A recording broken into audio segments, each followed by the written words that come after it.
Assalamualaikum warahmatullahi wabarakatuh. Selamat pagi semuanya. Sepertinya dah merindukan podcast Sebai, karena alhamdulillah tahun ini kita baru podcast pertama kali di tahun 2025, masih dalam suasana Syawal juga. Dan bersama Kay di sini di program Sebai Sembang bersama Universitas Riau. Pagi ini sepertinya kita mendatangkan tamu-tamu yang istimewa, dan pastinya ini jajaran Sri Kandi yang juga merupakan pimpinan di lingkungan Universitas Riau. Langsung saja Kay sapa pada pagi hari ini. Iya, ini langsung dari samping Kay dulu boleh ya? Iya, kita menyapa pagi hari ini Dekan Fakultas Kedokteran, ada Profesor Dr. Arfianti M. Biomed, MSc PhD. Selamat pagi Dok. Pagi. Sehat-sehat ya? Alhamdulillah sehat ya. Makin berdelau. Iya, alhamdulillah. Kemudian di depan Kay ya, ini juga merupakan tuan rumah podcast pastinya, podcast di Fakultas Ekonomi dan Bisnis. Kita menyapa pagi ini Dr. Alfi Purwanti, Alwi SEMM. Selamat pagi Ibu. Selamat pagi Kay. Sehat ya? Alhamdulillah. Berdelau juga, bukan main ya. Kemudian di sebelahnya ya Dekan Fakultas Hukum jauh dari Goba ya, ke Panam ya. Alhamdulillah kita menyapa Dr. Maria Maya Lestari, SH MSc MH. Selamat pagi. Sehat ya? Alhamdulillah sehat. Ya, dan pastinya kita akan menyambut Hari Kartini di tahun ini. Mungkin pertanyaan yang pertama, mengapa perempuan itu harus berkarya dan juga berdaya? Mungkin Kay ke Dr. Arfi terlebih dahulu boleh ya? Silakan. Ya, makasih Kay. Sepertinya pertanyaan yang sangat ini ya, menggelitik. Menggelitik. Gitu ya. Saya rasa terutama di era sekarang, karena kita di era dimana kesetaraan gender ya antara laki-laki dan wanita itu perannya itu sama di baik itu dalam keluarga maupun dalam lingkungan pekerjaan ya dalam masyarakat gitu. Jadi memang untuk bisa mencapai kesetaraan gender pastinya kita harus punya kapasitas ya sebagai wanita gitu. Apalagi wanita ini adalah sekolah pertamanya anak di dalam keluarga. Jadi saya rasa intinya itu ya, jadi mungkin kesetaraan gender yang memang memerlukan pemberdayaan wanita untuk senantiasa meningkatkan kapasitas dirinya. Oke, menarik sekali. Nah, kalau Bu Maria gimana Bu? Kenapa ya kita nih pasti kalau dibilang kenapa ya sekarang pimpinan ini banyak perempuan kan gitu ya. Tapi kita balik lagi, mengapa perempuan itu harus berkarya dan juga berdaya? Kembali ke peran perempuan, kita kan ibu, seperti tadi yang Mbak Prof bilang, kita ini adalah pendidikan pertama anak dari ibunya. Nah, pada saat kita ibunya berpendidikan, insya Allah anak-anaknya akan memperoleh pendidikan yang sesuai dengan yang sudah didapatkan oleh ibunya. Semakin baik ibunya, diharapkan juga nanti menjadi role model bagi anak-anak. Panutan juga ya. Panutan bagi anak-anak. Oke, ya. Dan satu sisi juga kalau saya sih, memang kita kesetaraan gender dan kita juga tetap berharap kita juga menempatkan setara itu tidak dalam artian sama. Karena kalau saya sebagai seorang perempuan, kita juga tetap mau dibukakan pintu oleh suami kita. Betul. Mau dibawain air minum. Iya, gitu. Jadi kalau misalnya kita setara, ya setara, tapi tidak dalam makna kita mau disamakan. Nanti pada saat atap rumah bocor, masa kita ini? Iya, Mbak ya. Jadi multi talent dong. Iya. Karena kita tetap sih mau dihargai sebagai perempuan, tapi bukan disamakan. Curhatan hati juga pada perempuan yang lain. Ya, kita terima manjat. Iya, tidak terima. Sampai kalau terjatuh terjerembab payah. Pendidikan ya kita tetap bersama kita karena semua anaknya dari kita ya. Yang pertama yang dilihat kan ibunya gitu. Betul. Oke, terima kasih Bu Maria. Kalau Bu Alfi gimana Bu? Pada prinsipnya kan hampir sama, cuman saya melihatnya antara karya dan daya. Jadi kalau sederhananya memberdayakan diri sendiri itu kan multi aspek. Apapun yang baik untuk membuat diri kita memiliki nilai itu adalah daya yang harus kita kejar. Baik itu pendidikan, kemudian kemampuan untuk mengarrange kebutuhan rumah tangga seperti masak, ya kan? Enak kalau ibu tuh dia punya kemampuan untuk daya untuk jago masak, misalnya kalau bisa, kalau tidak bisa jago beli.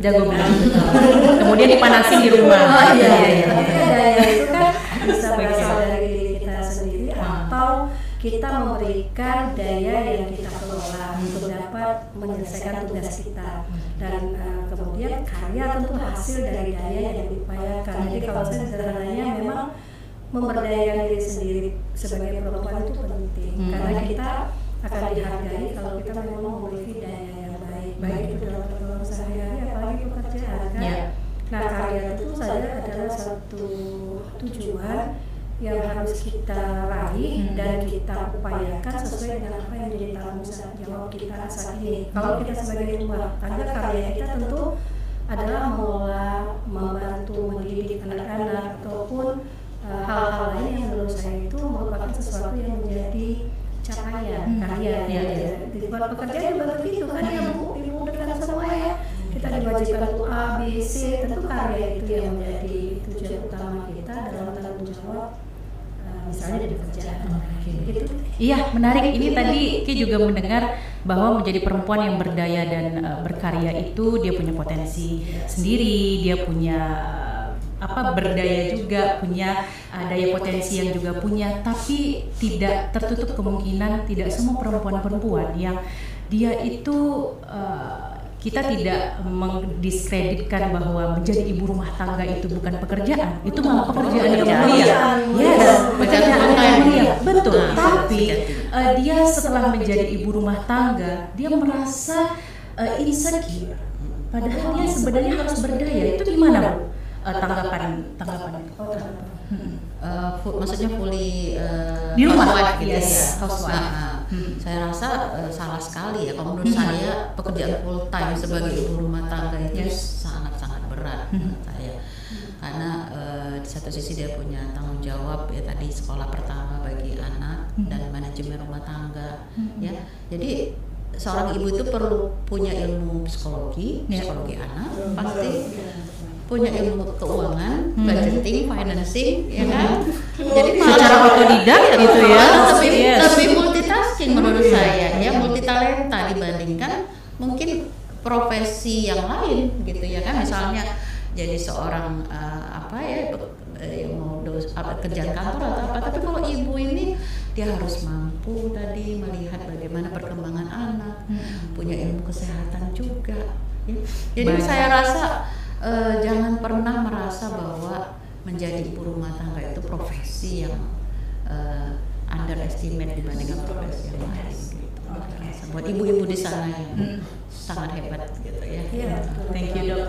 Bu Alfi gimana Bu? Sama sebenarnya, karena kalau saya boleh cerita mungkin masa lalu gitu ya. Profesi utama yang saya tidak baru ibu rumah tangga sebenarnya. Tapi kenapa? Dalam gambaran bahwa rumah tangga yang memenuhi semua persyaratan yang baik, misalnya kita punya tugas utama sebagai manajer mengelola rumah tangga, tapi tentu support sistemnya juga harus terbangun kan. Kadang sekarang itu hal seperti itu yang mungkin agak miss yang kita lihat, apakah karena ada penurunan nilai tentang peran dan sebagainya, ya sebaiknya memang ketika kita melihat ibu rumah tangga sebagai pekerjaan yang dilakukan oleh banyak perempuan, itu sebenarnya adalah tugas besar yang mereka memang harus berdaya. Nah, kemampuan harus berdaya. Iya, kemampuan mereka untuk menjadi ibu rumah tangga yang baik itu bukan tantangan yang ringan. Karena apalagi perkembangan dunia sekarang kita bisa lihat kan banyak sekali hal-hal yang mereka harus menjadi bumper bagaimana anak-anak itu on the track terhadap apa yang menjadi kondisi anak-anak pada berbagai tahapan usia. Berarti belajar sepenuh hati ibu rumah tangga itu wajib. Saya itu juga mikirnya begini, waktu dulu saya pernah pengalaman ya di lapangan, saya misalnya melihat ada anak-anak yang stunting misalnya, atau pernah jadi punya perannya seperti itu. Yang saya lihat itu bukan karena sumber daya lainnya itu lemah, tapi kemauan untuk memanfaatkan sumber daya itu yang tidak tumbuh. Artinya kan kesadaran untuk peran utamanya, dia punya peran untuk mencegah hal-hal yang berisiko terhadap keluarganya, itu sebenarnya harus ada di rumah tangga. Jadi menjadi rumah tangga yang betul-betul bisa sukses membawa keluarganya lebih baik, itu adalah satu pekerjaan yang memang luar biasa. Saya berharap itu tumbuh menjadi suatu kebanggaan. Apalagi sekarang kan ibu rumah tangga juga punya bisnis bisa sebenarnya sambil dari rumah ya, benar, online, daring ya. Jadi persepsi dulu bahwa rumah tangga itu betul-betul orang yang hanya ngurusi rumah, kasur, dapur, sekarang sudah bergeser. Apalagi peran gender kan sebenarnya tidak membagi peran, bahwa bapak-bapak tidak bisa membantu itu enggak, tapi Bapak tetap harus masak. iya Juga kan. mereka makanya kalau masak Iya benar. Makanya di rumah makan tuh rata-rata bapak-bapak. Ya itu berdasarkan emosi. Iya. hati kita untuk mendukung keberhasilan satu entitas itu adalah peran semua bagian dari satu entitas. Rumah tangga entitas Bekerja sama ya. rumah tangga di situ kan. Seperti itu aja. Seperti itu. Oke. Bu Maria gimana, Bu? Ibu rumah tangga itu sama seperti kakak saya yang sudah menjelaskan di perkara. Kayaknya sama, kita sepantar kan?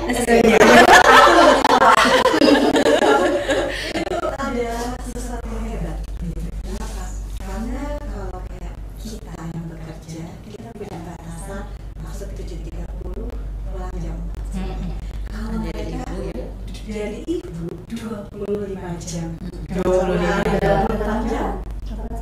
Tambah sejam. Ya kadang-kadang tidak terhitung gitu. Dalam kondisi yang kalau menurut saya mungkin sedikit hiperbola saya ya. Nah, tapi memang kondisinya seperti itu, orang hanya menilai wanita itu bekerja pada saat dia di kantoran, ada gaji. Mereka tidak memandang yang dilakukan oleh seorang ibu rumah tangga itu sebenarnya adalah pekerjaan. Kalau kita hitung mungkin lebih banyak daripada kita Kalau dibayar juga jadi mahal. kalau memang harus dia mau membutuhkan bayaran itu lebih tinggi nilainya, karena dia juga ada unsur mendidik, yang dia didik anaknya yang nanti suatu saat bisa jadi pemimpin bangsa kuno gitu ya. Nah itu orang selalu menilai wah yang wanita bekerja itu hanya di kantor, Di luar rumah, di luar, yang jelas jam kerjanya. Kita juga ada ibu-ibu yang tadi kayak Mbak Dekan ekonomi bilangin bahwa mereka punya usaha. Coba orang kadang-kadang dia buka warung, kadang dia nyambi online kayak gitu. Orang tidak pernah menghargai itu sebagai pekerjaan. Padahal bisa saja itu sebenarnya lebih besar pendapatannya dari yang kita yang gajinya rutin. Betul. Itu 7.30 sampai jam 4 sore ya. Dengan yang Tidak bisnis seperti ini kemungkinan. bisa malah lebih besar pendapatannya. Karena mereka setiap hari gajian ya, Bu ya. Iya, laris Iya. jualan online-nya, atau mungkin hal yang kecil aja buka warung di rumah, jualan Indomie teh, itu kalau dihitung mungkin nilai gajinya dibandingin kita yang PNS ya bisa jadi gajinya mungkin lebih gede, cuma orang tidak menganggap itu tidak pekerjaan. Kenapa? Kan nyambi. Padahal sebenarnya dia juga bukan hanya mengurus urusan keluarga, dia juga punya pendapatan lain sebenarnya. Makanya saya selalu bilang saya mendukung ibu-ibu itu bekerja, hanya saja bekerjanya di mana. Kayak kemarin juga saya ditanya ya, bekerjanya di mana itu pilihan. Dia mau bekerja menjadi ibu rumah tangga atau dia menjadi bekerja seperti kita di kantoran, itu pilihan si ibu. Tapi tetap si ibu, kalau saya juga mementingkan pendidikan bagi perempuan. Karena ibu yang berpendidikan memilih menjadi ibu rumah tangga itu akan menghasilkan anak-anak yang berbeda dengan ibu yang tidak berpendidikan pada saat dia memilih untuk tidak bekerja untuk menjadi ibu rumah tangga itu akan berbeda hasilnya. Gitu sih. Makin menarik nih, baru 2 pertanyaan sih. Kalau Kay bagaimana? ditanya balik ya. Ditanya balik. Sesama perempuan. Iya, sesama perempuan. Karena sudut pandang sebagai perempuan di rumah itu sampai saat ini orang masih berpikir dia sepertinya tidak punya potensi, tidak punya peran apa-apa. Tapi balik lagi ke kita, kalau misalnya saya dikasih pilihan saat ini, mungkin dari sejak kuliah sudah sangat bekerja, Dok, Bu. Jadi mungkin pilihan saya adalah bekerja di luar. Nah, jika kalau misalnya pilihan perempuan-perempuan yang teman-teman saya yang memutuskan yang sudah bekerja di gedung-gedung yang di Sudirman itu, ya di bank dan lain sebagainya, ketika mengikuti suami, akhirnya dia memutuskan untuk di rumah, dan itu juga tidak masalah karena dia juga sambil malah dia jadi kayak konsultan parenting gitu loh, Dok.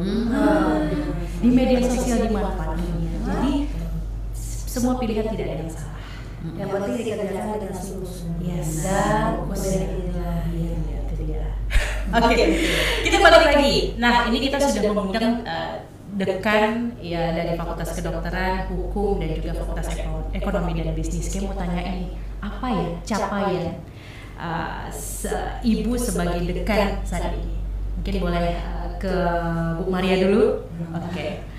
Baik, kalau sebagai posisi saya sebagai dekan, kalau kami Fakultas Hukum, kemarin capaian yang sudah kita lakukan pertama adalah S1 kita sudah mencapai unggul. Sekarang S2 sedang di dalam proses, dan kita juga lagi mengusahakan agar Fakultas Hukum bisa mempunyai program studi S3, karena gitu kan kita bisa di sini banyak sarjana-sarjana hukum, sementara untuk program pendidikan S3-nya masih banyak yang keluar atau ada di tempat yang lain. Kalau kita bisa membuka sendiri, itu saya biasa bisa membantu untuk memfasilitasi anak-anak di Riau untuk melanjutkan program pendidikan S3 di Pekanbaru khususnya. Oke, semoga terwujud. Amin. Oke, sip. Kemudian ke Bu Alfi, boleh Bu, dari ya selaku dekan Fakultas Ekonomi dan Bisnis, mungkin capaiannya. Fakultas Ekonomi dan Bisnis itu punya 10 prodi dari D3, profesi, S1, S2, dan program dokter 1, dokter manajemen. Jadi dalam proses pengembangan Fakultas Ekonomi dan Bisnis, kita sudah desain pengembangan kita adalah pada arah pendidikan pascasarjana. Jadi saat ini kita lagi sedang berproses S3 akuntansi. Kemudian dalam persiapan untuk S3 ilmu ekonomi. Satu lagi adalah program studi PPJ untuk S2 ilmu ekonomi. Semua itu adalah hal yang kita rencanakan untuk pengembangan Fakultas Ekonomi dan Bisnis ke depan yang fokus kepada memang pascasarjana. Saat ini kami punya pendidikan sarjana dan diploma itu ada 5. Kalau akreditasi secara keseluruhan kita masih variasi, karena yang ban PT sebagian besar masih A, sedangkan yang Lembar itu berproses, ada yang baik sekali. Kemudian tahun ini kita mempersiapkan 7 prodi kita untuk diakreditasi pula tahun 2026. Ya, karena sudah harus mengikuti perubahan peraturan yang baru. Sedangkan untuk S1 kita yaitu S1 Ekonomi Pembangunan, S1 Manajemen, dan S1 Akuntansi, alhamdulillah 11 Maret tahun ini kita mendapat akreditasi internasional 3 prodi itu dari FIBA ASEAN, yaitu Foundation International Business Administration Accreditation. Itu berlaku 5 tahun sampai 11 Maret 2030. Iya, dan memang akreditasi internasional itu sudah kami gawangi justru dari mulai dekan sebelumnya, yaitu Bu Prof. Sri Rati yang sekarang menjadi Rektor Universitas Riau, itu sudah disiapkan fondasi-fondasi untuk pelaksanaan itu. selama 7 tahun, ini tahun ke-8, kita memang sudah menjalankan 3 kelas berbahasa Inggris setiap tahunnya. Sehingga tahun 2 tahun belakangan ini juga mungkin dari dulu sebenarnya itulah cikal bakal yang bisa sangat kompetitif di internasional. Nah, 3 akreditasi internasional ini memang kita peroleh tahun ini dengan persiapan intens 2 tahun. Jadi alhamdulillah untuk capaian itu kami juga bersyukur bisa menjadi bagian dari Universitas Riau untuk memperoleh internasionalisasi melalui akreditasi internasional, demikian juga kedokteran dan sepertinya satu lagi itu perawatan. Jadi mudah-mudahan juga kita semua mengarah ke situ. Dan untuk pengembangan fakultas sendiri, impian kami adalah kita bisa menjadi barometer untuk pendidikan doktoral di Riau, karena memang pendidikan dokter Riau yang manajemen kan baru ada 1 di Fakultas Ekonomi dan Bisnis Universitas Riau. Demikian juga nanti akuntansi dan ilmu ekonomi, doakan itu berjalan lancar ya. Demikian Pak. Oke. Luar biasa, terima kasih Bu Alfi, dan kita lanjut ke Dr. Alfi. Mungkin capaian dari Ibu sebagai dekan di Fakultas Kedokteran. Ya, untuk di kedokteran Mbak Kay, kita sekarang ada 9 prodi. Mungkin sedikit berbeda dengan Fakultas Hukum dan Ekonomi. Kalau kedokteran itu fokusnya memang di prodi profesi, gitu ya. Jadi kita tidak hanya punya program studi akademik, tapi juga profesi, dan malah nanti kedepannya mungkin lebih banyak yang prodi profesi karena banyaknya rencana pengembangan untuk prodi spesialis. Nah, dari 9 prodi yang ada itu 4 sudah terakreditasi unggul, ya, kemudian 2 baik sekali, 1 sedang akan proses akreditasi dan 1 baik. Dan alhamdulillah tadi seperti yang disampaikan oleh Mbak Alfi bahwa prodi profesi dokter itu 2 prodi sudah terakreditasi oleh LAMPTKES, jadi lembaga akreditasi mandiri perguruan tinggi kesehatan, dan kebenaran LAMPTKES ini sudah direcognize oleh WFME, World Federation of Medical Education, sebagai salah satu lembaga akreditasi internasional. Jadi otomatis prodi yang diakreditasinya juga terakreditasi internasional. Jadi alhamdulillah. Tapi tidak kemudian membuat kami berhenti untuk bermimpi suatu saat juga mungkin bisa untuk diakreditasi oleh lembaga-lembaga internasional yang lainnya. Itu kemudian juga rencana pengembangan saat ini kan prodi spesialis yang ada itu 5, dan kita juga akan berencana menambah prodi spesialis yang lain karena memang saat ini Indonesia masih sangat membutuhkan tenaga dokter spesialis. Rencananya apa tuh dok? Spesialis apa? Yang sudah ada itu kan obgyn, kandungan, kemudian bedah, pulmonologi, anestesi, dan SPKKLB, spesialis kedokteran keluarga layanan primer. Itu 5 yang kita sudah ada. Tapi dalam waktu dekat kita sedang mempersiapkan prodi spesialis penyakit dalam, kemudian anak, kemudian urologi, saraf, ya, kemudian juga kulit. Nah, itu ada beberapa yang dalam jangka pendek ini sudah ini, dan pastinya ini memberikan UNRI ya untuk bisa berkontribusi yang lebih lagi untuk memberikan menghasilkan tenaga kesehatan untuk tidak hanya di Riau ya, tapi lulusan kita itu sudah tersebar di seluruh Indonesia, bahkan di luar gitu ya. Dan ibaratnya kalau alumni dokter di FK UNRI mereka ingin melanjutkan pendidikan spesialis misalnya di berbagai institusi center pendidikan di Indonesia, itu sudah track recordnya ataupun rekam jejak akademiknya itu sudah alhamdulillah sudah terpercaya gitu ya. Jadi mudah-mudahan ini akan terus ya dijaga oleh para alma mater, dan kemudian juga tambahannya mungkin sama seperti tadi Mbak Alfi dan Mbak Maria, karena memang UNRI ini kan punya menjadi research university gitu ya, salah satu misinya. Jadi memang arah pengembangannya lebih ke program-program postgraduate gitu ya, program pasca sarjana. Jadi kita juga saat ini sudah punya satu program S2 biomedik yang sudah terakreditasi baik sekali dan sudah meluluskan kemarin 5 orang. Kami juga dalam persiapan untuk S2 Kesehatan Masyarakat, kemudian juga S3 Ilmu Kedokteran. Karena memang Mbak Kay, mungkin sebagai informasi, untuk belakangan ini makin susah mencari dokter yang mau menjadi dosen. Nah, dan susahnya itu, dan sulitnya itu bukan saja karena minatnya rendah, tapi juga ini sekedar promosi. Silakan, boleh, nggak apa-apa dok. Bagi dokter-dokter, mohonlah untuk karena ini tanggung jawab kita bersama ya. Kalau tidak ada dokter yang berminat menjadi dosen, bagaimana nasib keberlanjutan dari menghasilkan tenaga kesehatan ya? Padahal Indonesia masih dihadapi dengan berbagai masalah kesehatan gitu. Nah, jadi dengan kita punya S2 biomedik, S3 biomedik, kita tidak perlu jauh-jauh lagi gitu maksudnya. Kalau selama ini kan mereka harus ke Jawa untuk sekolah S2, S3 ya. Nanti sekolah di sana, nanti akhirnya ditarik ya oleh universitas di sana gitu ya. Tapi kalau kita sudah punya sendiri, kita bisa merekrut alumni sehingga mereka bisa kembali ke alma mater untuk mengabdikan ke UNRI gitu. Oke, menarik sekali. Ini semakin menarik obrolan kita, capaian-capaian yang sudah diraih atau juga rencana-rencana ke depannya seperti apa.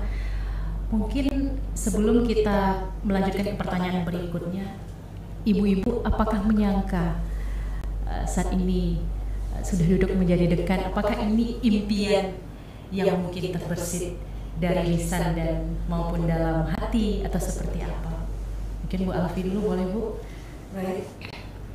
Kalau dimimpikan mungkin tidak. Mungkin tidak. Karena ketika kita menjadi dosen, yang kita perkuat itu adalah kompetensi kita untuk sebagai tenaga profesional, jabatan fungsional. Itu yang kita range dari awal kan. Kalau jabatan dengan tugas tambahan ini atau amanah ini sebenarnya kalau saya pribadi itu tidak juga saya desain harus nanti suatu saat akan menjadi ini, menjadi ini. Tetapi memang kita nggak bisa melihat itu tanpa kembali kepada personal masing-masing yang memang tanpa dia harus melihat karya seperti apa dia akan lakukan, dia kan membuat dirinya punya daya. Nah, balik lagi ya. Seperti itu sebenarnya, karena ternyata kan regulasi untuk menjadi dosen dengan tugas tambahan itu juga ada. Walaupun saya pribadi mungkin dari dulu juga tidak mau belajar sama sekali. Kalau saya menjadi ini, saya harus itu nggak sama sekali nggak direncanakan seperti itu. Tapi dengan kita berfokus kepada berdaya itu, kita tentu saja mengikuti alur yang ternyata memang sesuai dengan apa yang kita saat ini raih dari proses yang kita lakukan. Bahkan saya mungkin pernah hampir 5 tahun itu berkarya di luar. Artinya bagi saya jabatan itu adalah sesuatu yang memang datang ke kita ketika kita memang memiliki kesiapan secara personal untuk kelayakan suatu amanah. Itu aja. Jadi fokusnya bukan berorientasi harus mengejar posisi apa jabatan, tapi kita berkarya dengan sungguh-sungguh sesuai dengan tanggung jawab kita saat ini. Jadi aslinya tapak yang kita bangun itu adalah tapak terbaik di mana posisi kita saat ini berada. Mau kemana nantinya kita tersampaikan, yaitu nggak usah terlalu banyak kita pikirkan. Akhirnya ada proses tanam tuai jadinya seperti itu. Saya sih tidak menyebut tanam tuai. Saya berpikir kalau kita menanam mungkin aja ada orang lain yang menuai, kita jual saja. Tapi kalau saya menganalogikan memang dimanapun kita berada, kita harus melakukan sesuatu yang terbaik yang bisa kita lakukan. Ya juga mengatakan ketika kamu menyelesaikan satu pekerjaan dengan sungguh-sungguh, berpindahlah pada pekerjaan itu perpindahan yang baik ya, bukan perpindahan karena bersalah gitu dan sebagainya. Kita berharapnya seperti itu pakai. Jadi mudah-mudahan bagi siapapun perempuan dimanapun berada, saya pikir itu adalah sesuatu yang kita tanamkan di diri kita sendiri. Itu kita dalam tanda petik hanya menjadi ibu rumah tangga. Itu tidak mengurangi perjuangan kita untuk menjadi yang terbaik. Oke. Bu Alfi gimana Bu? Iya, pastinya tidak pernah bermimpi sampai ke posisi ini gitu. Dari awal menjadi dosen, bahkan menjadi dosen sendiri mungkin karena dokter itu mostly kan memilih pekerjaan sebagai klinisi gitu ya, rata-rata kayak kalau ditanya mahasiswa kedokteran mungkin hanya 1-2 kali yang mau jadi dosen ya. Pada saat mereka kuliah, duduk di bangku kuliah gitu ya, nggak ada yang bilang mau jadi dosen, saya yakin gitu. Kalau ditanya satu-satu ada questionnaire nih, spesialis mau jadi apa gitu ya.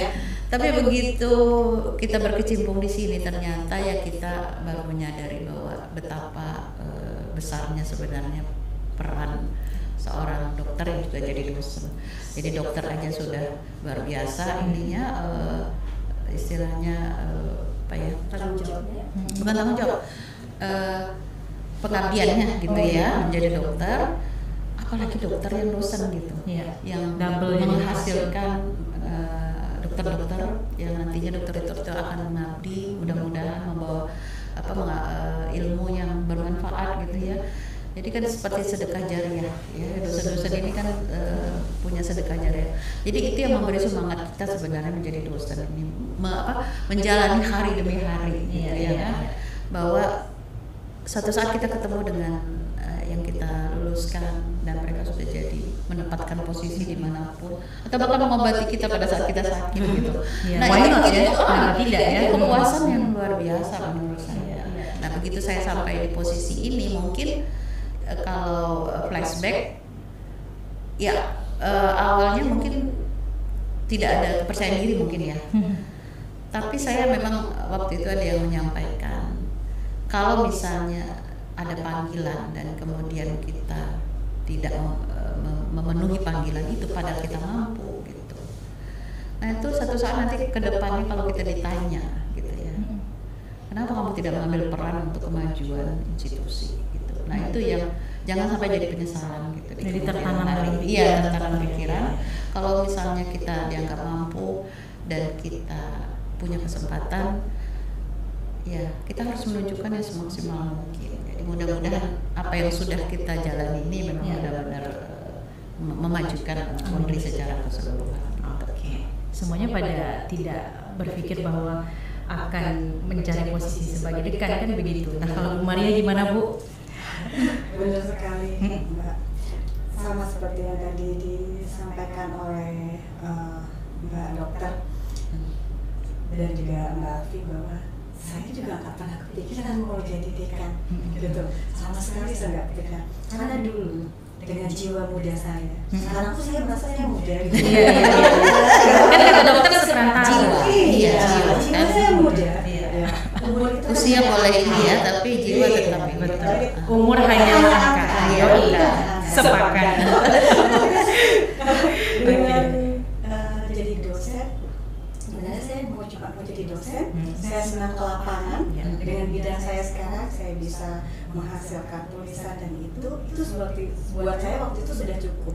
Hanya saja pulang saya S3 sama kayak Mbak Prof katakan, guru saya, profesor saya bilang, kamu harus pulang, jangan bermain di Jakarta. Saya pulang, bangun kampungmu, dan kamu sudah punya kemampuan, kamu sudah S3, kamu sudah di sini, dan pada saat saya S3 kebetulan saya juga sering ikut profesor saya penelitian dalam dan luar negeri, ikut sandwich program dan lain-lain.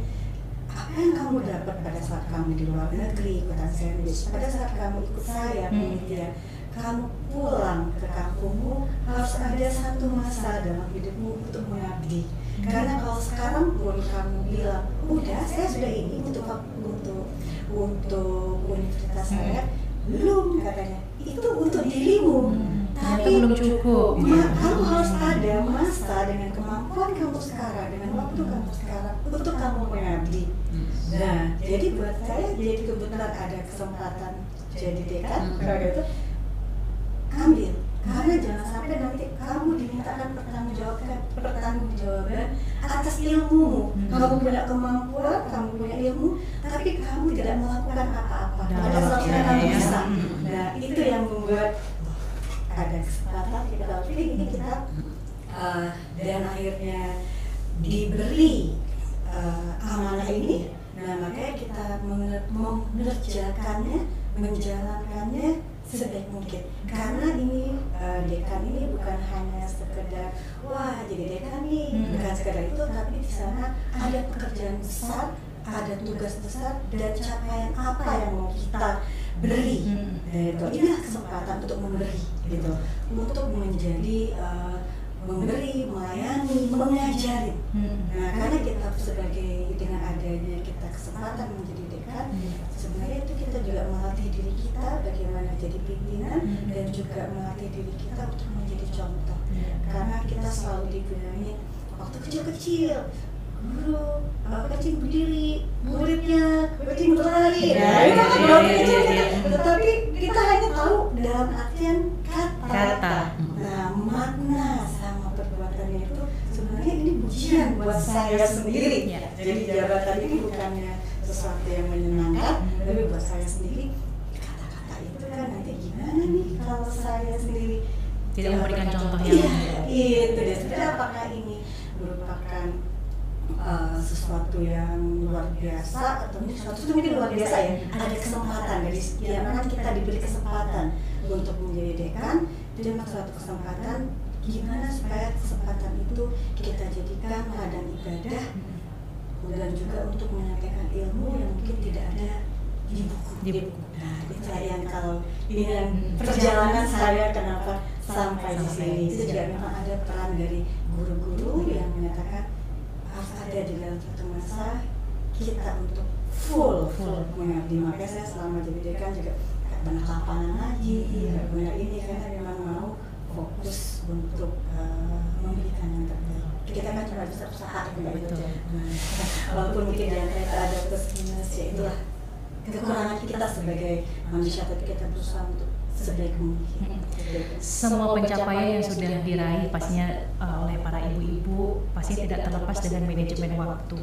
Nah, bagaimana ibu ya Bu Maria nih manajemen waktu sebagai fungsi di keluarga, kemudian sosial, bahkan pekerjaan. Karena ini sangat penting sekali untuk kami mungkin yang generasi muda. Kebetulan saya milenial ya, dan sekarang ini banyak Gen Z juga ya Dok ya, ya Bu ya. Oke, baik, terima kasih. Memang pada saat saya menjadi DT ini, sebelum saya menjadi DT, memang ada peran keluarga. Salah satunya adalah saya memang minta izin ke anak dan suami saya. Dengan saya menyatakan bahwa pada saat saya jadi DT akan ada waktu yang berkurang mungkin. Jadi skala prioritasnya akan ada yang up, akan ada yang down. Waktu itu saya berusaha untuk membalance-nya. Nah, cuma saya memang minta izin karena waktu itu saya bilang tadi saya mendukung kesetaraan gender, tapi saya tidak mau disamakan. Gitu. Jadi saya bilang ke suami saya mohon maaf karena pada saat mungkin nanti saya dengan tugas tambahan ini akan ada waktu-waktu saya sebagai seorang istri. Saya minta maaf kepada anak saya, akan ada waktu saya sebagai seorang ibu yang mungkin tidak akan bisa full seperti pada saat saya belum jadi DT. Nah, di situ sih sebenarnya ada negosiasi sebenarnya antara saya dengan keluarga ini. Karena kan walau bagaimanapun sebagai seorang perempuan kita kan akan pulang ke rumah. Nah, ke rumah, ke keluarga. Dalam kondisi apapun ya keluarga yang menerima. Keluarga, saya juga udah minta izin sama ibu saya, sama ini pikir saya tidak akan seperti yang bisa begitu di toko langsung datang ya, seperti hal-hal simpel seperti itu. Semuanya masalahnya buat saya sih itu komunikasi. Nah, akhirnya keluarga gimana Bu? Keluarga mendukung dan pada saat keluarga sudah oke, silakan. Nah, kita pun kan enak ya. Jadi kalau kita sendiri mungkin di dalam internal gak ada dukungan, nanti kita juga gimana mau fokus kerja di kantor. Cabang-cabang jadi. Iya, sementara di kantor pun juga kita kan akan mengayomi dari semua pihak kan. Bagaimana itu kalau misalnya dari dalam sendiri kita ada sambungan-sambungan kan nanti tidak enak untuk kerja di luar. Oke. Kalau di manajemen waktu di keluarga, kalau di sosial dan pekerjaan gimana? Kalau di sosial pekerjaan, makanya saya berusaha untuk selagi saya bisa lebih contoh aja, memberi contoh ya. Saya berusaha saya datang lebih pagi daripada staff saya. Pulang saya paling sore. berusaha dibandingin pernikahan. Karena saya ngasih contoh. Jadi untuk waktu kebetulan juga kita dengan DT ini ada keringanan bukan keringanan ya, ada aturan kita boleh misalnya mengajar. Kalau dulu saya mengajarnya full, karena kita kan ada standar sekitar 6 SKS, kita tetap mengajar. Hanya saja jadwal mengajar, kadang-kadang saya juga itu lagi komunikasi ke mahasiswa saya. Nah, mohon maaf, ibu sedang ada DT. Jadi kalau ternyata kelasnya kita pagi saya harus rapat dengan pimpinan, saya nego sama mahasiswa bahwa mohon maaf ya ibu, nanti kuliahnya adalah diganti jam 4 sore.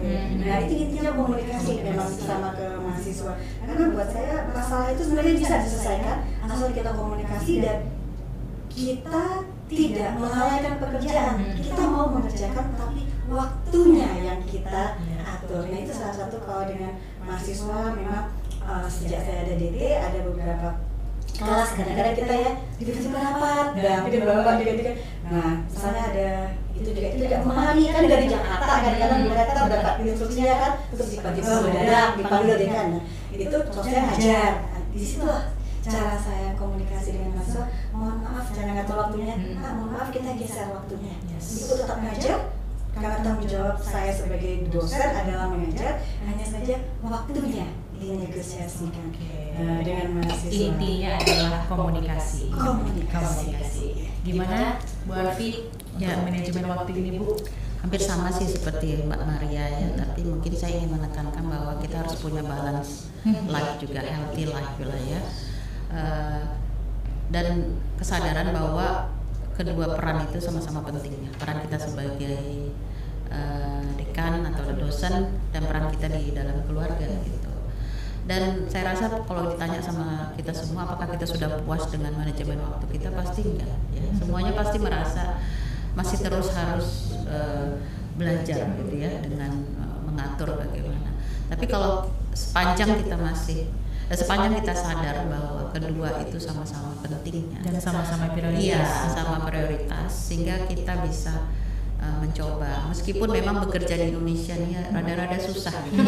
Kenapa? Kalau di luar itu bahkan katanya kalau di Australia itu pimpinan itu bisa kena denda kalau kita menghubungi bawahan kita di luar jam hari kerja. Iya. Ya, sampai ada aturannya seperti itu. Karena healthy life tadi ya, balance life. Bahwa hidup ini tidak hanya di kerja tapi juga di keluarga gitu. Nah, kita kan masih berproses ke arah situ ya, kayak sepertinya. Karena tadi selalu banyak yang dadakan, spontanitas ya. Semaksimal mungkin lah bagaimana kita memberi pengertian kepada keluarga, suami, anak gitu ya kan, bahwa semua dan sekarang sudah zaman digital, jadi kita bisa manfaatkan. Yang penting quality time bukan quantity namanya. Ya. Jadi quality time, bagaimana kita memberi perhatian, tetap memantau anak, kemudian juga ya perhatian ke suami segala macam. Tapi ya kalau ditanya apakah sudah puas dengan yang dilalui ya tidak gitu ya. Kalau rasanya kalau bisa masih bisa diperbaiki, ada yang masih ada ruang yang masih harus diperbaiki kalau ditanya seperti itu. Oke, thank you Dok. Bu Alfi gimana Bu? Seperti itu juga sebenarnya. Cuman mungkin saya melakukan simplicity saja. Kalau manajemen waktu itu dalam pandangan saya itu melekat dengan tanggung jawab, disiplin, komunikasi, dan kebahagiaan. Jadi ada 4 itu. Saya pikir ini harus beririsan. Jadi ada tanggung jawab kita yang nanti sosial, rumah tangga, pekerjaan, kemudian disiplin terhadap tanggung jawab, kemudian juga komunikasi, karena seperti Mbak Alfi tadi juga bilang, komunikasi sekarang kan bisa menggunakan berbagai macam kemudahan teknologi. Kemudian juga komunikasi sekarang arahnya juga sudah diarah sebenarnya. Jadi kita pembicara kemudian dia persepsi yang sama. Jadi persepsi yang sama itu yang kita harus sesuaikan dengan tanggung jawab kita. Di bawah dengan mahasiswa itu kan bisa bagi persepsi. Kalau sama persepsi gampang kita komunikasinya nanti. Yang terakhir itu bahagia. Jadi kalau kita sudah menyatukan empat dot itu menjadi satu irisan, saya rasa semua masalah bisa diselesaikan dengan tanpa menimbulkan konflik. Tapi bukan berarti semua akan solve ya, karena membangun persepsi orang lain itu juga pekerjaan yang luar biasa. Kita dalam satu bidang, baik di rumah, di sosial, di rumah, di pekerjaan itu banyak sekali persepsi yang dibangun oleh orang-orang di sekeliling kita. Sebenarnya itu lebih kepada harapan mereka terhadap kita, ya kan, keinginan mereka terhadap kita. Tapi kan kita punya visi sendiri yang harus mampu kita komunikasikan sehingga ketemu titik temunya, sehingga dukungan itu muncul. Tapi proses seperti itu adalah proses yang lebih besar pada pengembangan fasilitas diri kita sebenarnya.